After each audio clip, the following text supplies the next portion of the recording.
I met Jake at the bakery on a cold Sunday morning when I was 26 and still believed the best things in life happened when you weren't looking for them. He was standing in front of me, staring helplessly at the display case, because apparently choosing between a cinnamon roll and an almond croissant was a serious decision. I laughed, he laughed, and somehow 5 minutes later, we were sitting at the same little table by the window, talking as if we had known each other longer than a few minutes. When he looked at me and said, "I'm glad you laughed," something warm moved through me, and I remember thinking, "Oh no, Paula, this could be trouble." For the next 3 weeks, Jake and I became almost inseparable, without ever actually calling ourselves a couple. He would text me at midnight, asking if I was awake, kiss me in the doorway of my apartment, and then disappear for 2 days, as though nothing had happened.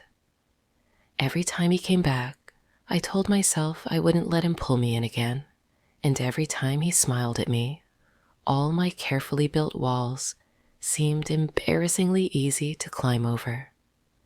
His love felt like an emotional roller coaster. And the worst part was that I couldn't decide whether I was terrified or secretly enjoying the ride. One Friday evening, he told me he wanted to be with me, really be with me. And I believed him because of the way he held my face when he said it. We spent the weekend together, cooking pasta badly, dancing barefoot in my kitchen, and falling asleep, tangled in the same blanket, while rain tapped softly against the windows. On a Monday morning, he kissed my forehead before leaving and promised he would call that evening. He didn't, and by Wednesday I was staring at my silent phone, thinking, how can someone make you feel so chosen and so abandoned within the same week?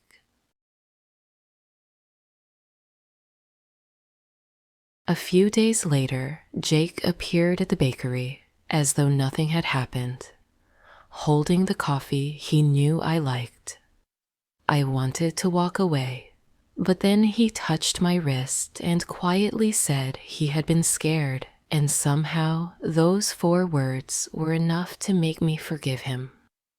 We started seeing each other again, carefully at first, then intensely, falling into the same pattern of closeness followed by distance. I began to understand that our little romance wasn't a straight road at all. It was a door that kept opening and closing, and I kept standing in front of it.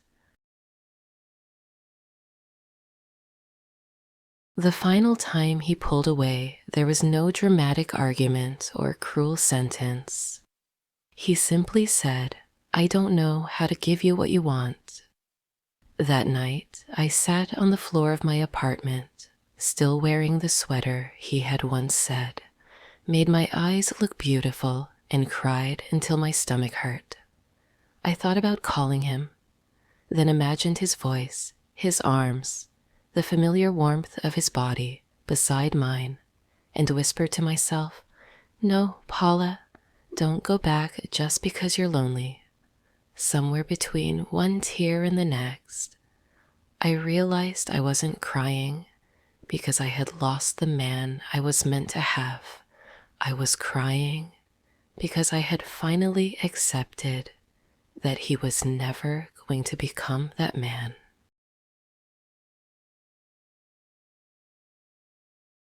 A month passed before I saw Jake again, and by then something inside me had become strangely quiet.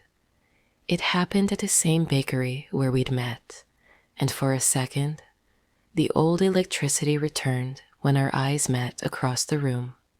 He smiled and I smiled back, but this time I didn't feel the desperate need to know what might happen next. He came over, kissed my cheek, and said, "You look happy."